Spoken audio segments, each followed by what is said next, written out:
पुराने city general hospital की building शाम के साए में खड़ी थी। उसकी खिड़कियां अंधेरी और खाली थी और उसकी सड़ी हुई दीवारों के अंदर राज पल रहे थे। इस भारी सितंबर की रात में आरव वापस आता है, एक ट्रेजेडी और एक ऐसी डार्कनेस से खींचा हुआ जिसे साइंस एक्सप्लेन नहीं कर सकती। आज रात हॉस्पिटल अपनी कीमत वसूलने के लिए तैयार है और हम एक ऐसी दुनिया में कदम रखने वाले हैं जहां मरे हुए लोग चलते हैं और जिंदा लोगों का वेलकम नहीं है।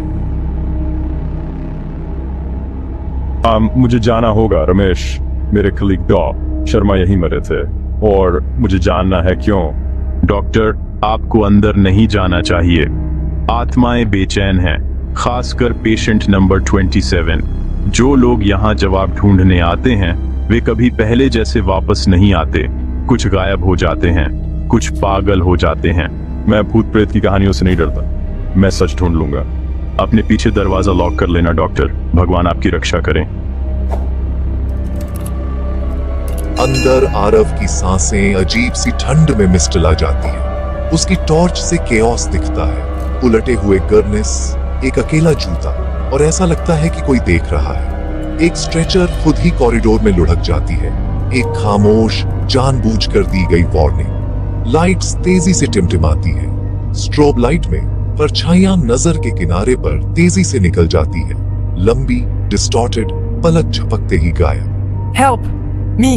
हॉस्पिटल जाग रहा है और वह बात करना शुरू कर रहा है। आरव की इन्वेस्टिगेशन अभी शुरू ही हुई है, लेकिन वह पहले ही इसके हॉन्टेड ड्रामा का हिस्सा बन चुका है। And scene. फुसफुसाहटें आरव को वार्ड सी तक ले जाती है। हॉन्टिंग का दिल, जहां अंजलि पेशेंट नंबर 27 की मौत हुई थी।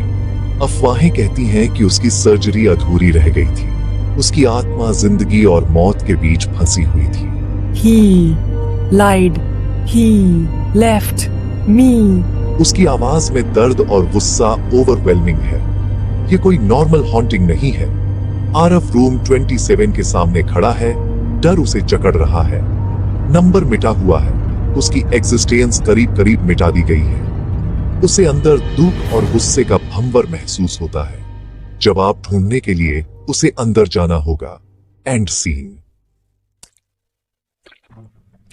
आरव रिकॉर्ड्स रूम में जाता है, भूली हुई जिंदगियों का एक क्रिप्ट, अंजलि की फाइल ढूंढने के लिए।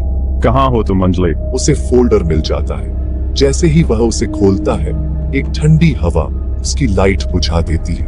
Damn it. Backup light. File में इनकंसिस्टेंसीज हैं।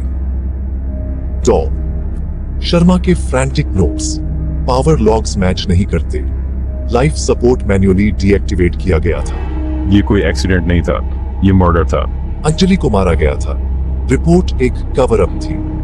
डॉ शर्मा ने सच का पता लगाया और उसके लिए मर गए। फुसफुसाहटें अब समझ में आती हैं। अंजलि एक विक्टिम है, जस्टिस के लिए रो रही है। आरव मॉर्ग की तरफ बढ़ता है। हॉस्पिटल का सबसे ठंडा दिन। मार्ग से हुआ अंजलि का। मॉर्ग हॉरर्स का एक चैम्बर है। ड्रॉर 27 खुद ही खुल जाता है, उसमें से काली धुंध निकलती है। You know. ऑपरेशन बनता है। अंजलि, उसका चेहरा गुस्से का नकाब है, आरव की तरफ इशारा करती है। Too dead remember, doctor. Too dead never forget. Aarav चीखता है जैसे ही पैरानॉर्मल की पूरी ताकत उसे कन्फ्रंट करती है। भूत आरव के अंदर से गुजरता है। वह अंजलि के आखिरी पलों में है, उसकी आंखों से देख रहा है। उस पल आरव को महसूस होता है कि वह सिर्फ एक दर्शक नहीं है, बल्कि किसी भयानक सच्चाई का गवाह भी है। ऑपरेटिंग रूम की ठंडी हवा में अंजलि की सांसें धीमी पड़ती जा रही हैं और आरव की आत्मा बेचैन हो उठती है। हम नहीं कर सकते, हमें यह रिपोर्ट करना होगा। अगर हम चुप रहे तो किसी की जान जा सकती है। ये सही नहीं है, हमें सच बताना ही होगा। हम कुछ भी रिपोर्ट नहीं करेंगे, गलती मेरी है, मैं इसे ठीक कर दूंगा। अगर बात बाहर गई तो सब कुछ खत्म हो जाएगा, मुझे संभालने दो। डॉ आलोक, आरव के मेंटोर, लाइफ सपोर्ट बंद कर देते हैं। कमरे में एक अजीब सी खामोशी छा जाती है, जैसे वक्त थम गया हो। नर्स प्रिया गुजारिश करती है, लेकिन वह उसे चुप करा देता है। उसकी आंखों में डर साफ झलक रहा है, पर आलोक की सख्ती के आगे उसकी एक नहीं चलती। नहीं doctor please, she is still alive. उसकी आवाज में बेबसी है, जैसे वह जानती है कि कुछ बहुत गलत होने वाला है। हार्ट मॉनिटर फ्लैटलाइन हो जाता है। मशीन की बीप अचानक रुक जाती है और कमरे में मौत की चुप्पी छा जाती है। आलोक प्रिया को चुप रहने के लिए धमकी देता है। उसकी आवाज में अब डराने वाली सख्ती है, जैसे वह किसी भी हद तक जा सकता है। आरव मॉर्ग में वापस आता है, हांफता हुआ। उसके दिमाग में सवालों का तूफान है। क्या वह सच में जो देख रहा है वही सच है? आलोक ने अंजलि को मारा था और शर्मा को। यह खुलासा आरव को अंदर तक हिला देता है। अब आरव ही अकेला है जिसे सच पता है। बाकी सब या तो डर के मारे चुप हैं या फिर हमेशा के लिए खामोश हो चुके हैं। उसे एहसास होता है वह अगला टारगेट है। उसकी धड़कनें तेज हो जाती हैं और वह जानता है कि अब उसे खुद को बचाने के लिए कुछ करना ही होगा। आरव का मिशन अब पूरी तरह बदल चुका है। अब ये सिर्फ एक मिशन नहीं, बल्कि उसकी जिंदगी और मौत का सवाल बन गया है। उसे न सिर्फ भागना है, बल्कि आलोक की सच्चाई को सबके सामने लाना है।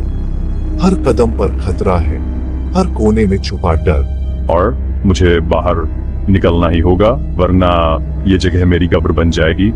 हर परछाई डराती है, हर आवाज दिल दहला देती है। मैं उसे भागने नहीं दे सकता। ये खेल अब मेरे हाथ में है।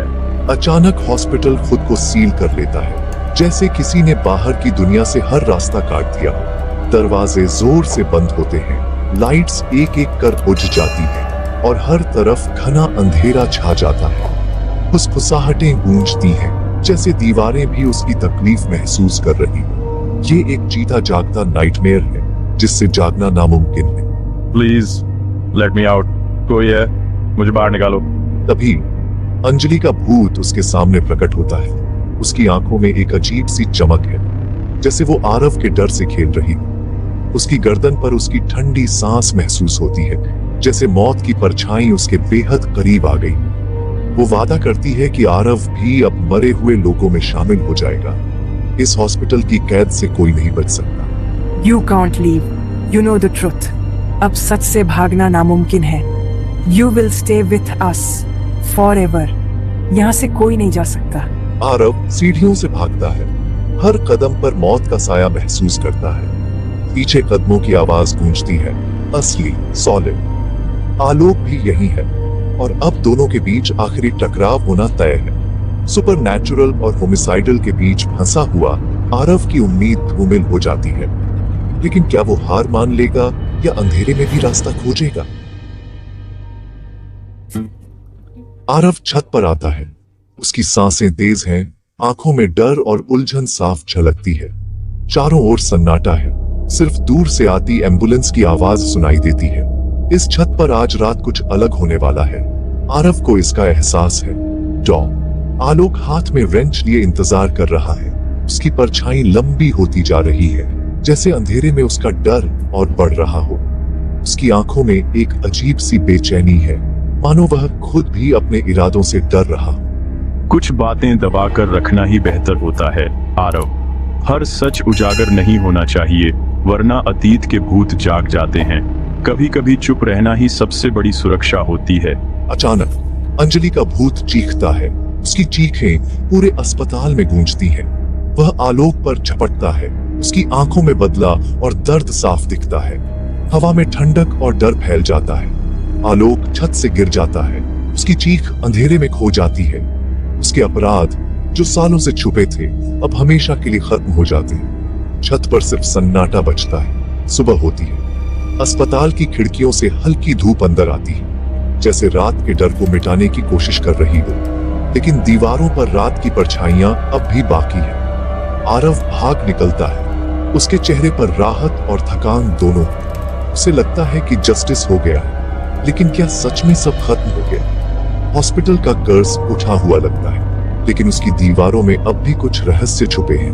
हर कोना, हर कमरा अपनी कहानी कहता है। लेकिन हफ्तों बाद एक नया गार्ड रात में गश्त लगाते हुए अजीब आवाजें सुनता है। उसे लगता है जैसे कोई फुसफुसा रहा हो, कोई मदद के लिए पुकार रहा हो। वह रूम 27 के पास रुकता है और देखता है कि एक डॉक्टर की फिगर एक गरनी धकेलते हुए धीरे धीरे अंधेरे में गायब हो जाती है। वह डर के मारे चार्ट देखता है। उस पर लिखा है पेशेंट नंबर 28 टो आरव। अब आरव भी इस हॉस्पिटल का हिस्सा बन चुका है। हॉस्पिटल को हमेशा एक डॉक्टर की जरूरत होती है। हर बार कोई न कोई उसकी जगह ले लेता है और कर्ज का चक्र चलता रहता है। उसका कर्ज हमेशा एक नई आत्मा को क्लेम करता है।